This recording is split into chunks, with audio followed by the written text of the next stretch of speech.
મિત્રો મિત્રો હું છું ડૉક્ટર મહેશ દાફડા. મિત્રો, એજ્યુકેશન ટચ નામની આપણી આ કારાગણાની યુટ્યુબ ચેનલમાં આપ સૌ દોસ્તોનું હાર્દિક સ્વાગત કરું છું. મિત્રો, આ ચેનલ પર 1111 જેટલા ઇંગ્લિશ વ્યાકરણના મિત્રો વિડીયો અવેલેબલ છે. મિત્રો, જે વિદ્યાર્થીઓ અંગ્રેજી ગ્રામર ભણવા ઈચ્છુક હોય તેમના સુધી આ ચેનલ અવશ્ય પહોંચાડજો. મિત્રો, આ ચેનલ પર 1111 જેટલા ઇંગ્લિશ વ્યાકરણના એપિસોડ અવેલેબલ છે.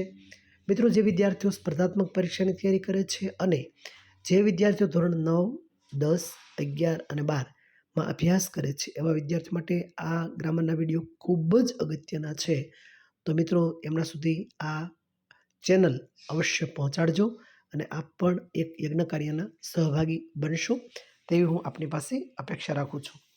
મિત્રો, આજે કરંટ અફેર્સનો 182મો એપિસોડ તમારી સમક્ષ જ્યારે હું પ્રસ્તુત કરવા જઈ રહ્યો છું ત્યારે ખરેખર હું ખૂબ જ આનંદ અનુભવી રહ્યો છું. મિત્રો, આજે આ કરંટ અફેર્સ છે એ પરીક્ષાનો એક ભાગ બની ગયો છે. વિદ્યાર્થીઓમાં એક પ્રકારની અપેક્ષા એવી રાખવામાં આવે છે કે દરેક વિદ્યાર્થી જે સ્પર્ધાત્મક પરીક્ષાની તૈયારી કરે છે તેઓ દરેક વિદ્યાર્થી દેશ દુનિયામાં બનતી તમામ ઘટનાઓથી તે વાકેફ હોવો જોઈએ. એ ઘટનાઓ એટલે અહીંયા કરંટ અફેર્સ.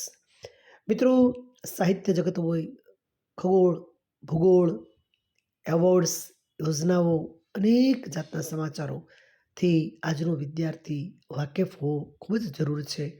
એટલે દોસ્તો, અહીંયા કરંટ અફેર્સનો આજે હું તમારી સમક્ષ 182મો એપિસોડ જ્યારે રજૂ કરવા જઈ રહ્યો છું ત્યારે ખરેખર મને ખૂબ જ આનંદ છે, મને ગૌરવ છે.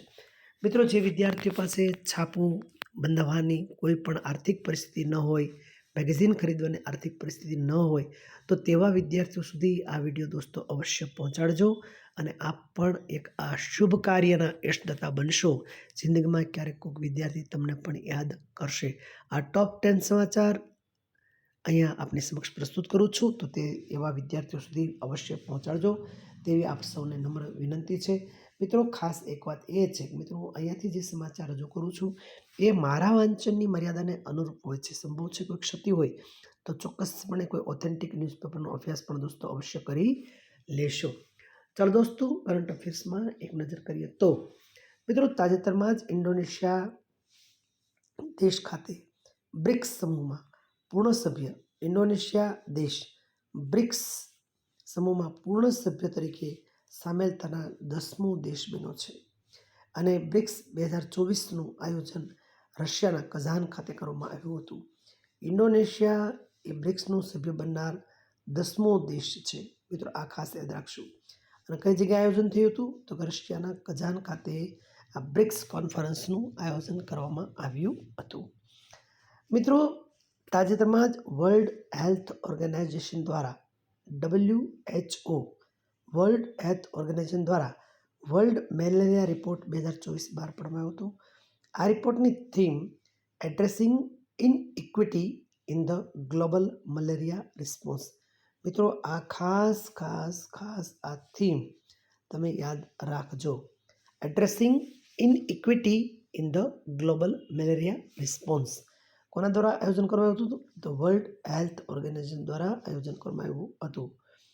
મિત્રો, તાજેતરમાં જ થાઇલેન્ડના બેંકોક ખાતે international soil and water forum 2024નું આયોજન કરવામાં આવ્યું હતું. થાઇલેન્ડના બેંકોક ખાતે ખાસ યાદ રાખજો શેનું આયોજન થયું હતું international soil and water forum 2024નું આયોજન કરવામાં આવ્યું હતું.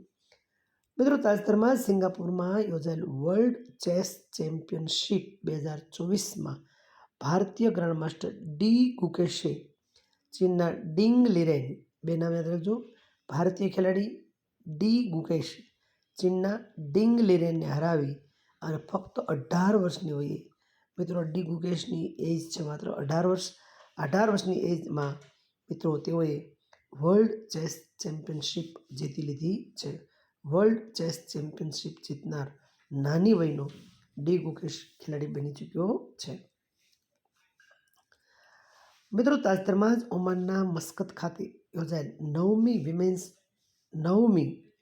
Women's junior hockey Asia cup 2024માં ભારતે ચીનને પેનલ્ટી શૂટઆઉટ 3-2થી હરાવી અને બીજી વખત ભારત છે એ વિજેતા બનેલા છે.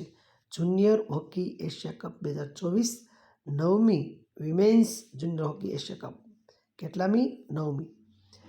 ભારતે કોને હરાવેલ છે? તો કે ચીનને હરાવી અને ફરી એકવાર વિશ્વ વિજેતા બની ગયેલ છે. મિત્રો, તાજેતરમાં જ યુએનની ઇન્ટરનલ જસ્ટિસ કાઉન્સિલના અધ્યક્ષ તરીકે ભારતના સુપ્રીમ કોર્ટના ભૂતપૂર્વ ન્યાયાધીશ મદન લોકુરની નિમણૂક કરવામાં આવી છે. ખાસ યાદ રાખજો, યુએનની ઇન્ટરનલ જસ્ટિસ કાઉન્સિલના અધ્યક્ષપદ તરીકે કોની નિમણૂક કરવામાં આવી છે? ભૂતપૂર્વ ન્યાયાધીશ મદન લોકુરની નિમણૂક કરવામાં આવી છે. મિત્રો, સમાચારમાં આપણે આગળ વધીએ તો મિત્રો, તાજેતરમાં જ યુરોપીય અને દક્ષિણ અમેરિકન ખેલાડીઓનું સંતુલિત સમૂહ ધરાવતી ટીમને, ખાસ યાદ રાખો, યુરોપિયન અને દક્ષિણ અમેરિકાની સંતુલિત સમૂહ ધરાવતી ટીમને બેસ્ટ ફિફા મેન્સ 11 એવોર્ડ આપવામાં આવે છે. બેસ્ટ ફિફા મેન્સ 11 એવોર્ડ આપવામાં આવે છે. મિત્રો, તાજેતરમાં જ ભારત દ્વારા ઠરાવ રજૂ કરતા 29મી નવેમ્બર 2024 ભારત દ્વારા ઠરાવ રજૂ કરવામાં આવ્યો. તેમાં 29મી નવેમ્બર 2024ના 193 જેટલા દેશોના સર્વસંમતિથી યુનાઇટેડ નેશન્સ જનરલ એસેમ્બલીમાં 21 ડિસેમ્બરને વર્લ્ડ મેડિટેશન ડે તરીકે જાહેર કરેલ છે. ખાસ યાદ રાખજો, 29મી નવેમ્બર 2024ના રોજ 193 જેટલા દેશોની સર્વસંમતિ દ્વારા યુનાઇટેડ નેશન્સ જનરલ એસેમ્બલી એ 21મી ડિસેમ્બરને વર્લ્ડ મેડિટેશન ડે તરીકે જાહેર કરેલ છે. ખાસ યાદ રાખજો મિત્રો, જાહેર કરેલ છે. મિત્રો, તાજેતરમાં જ અમેરિકાના 39મા પ્રમુખ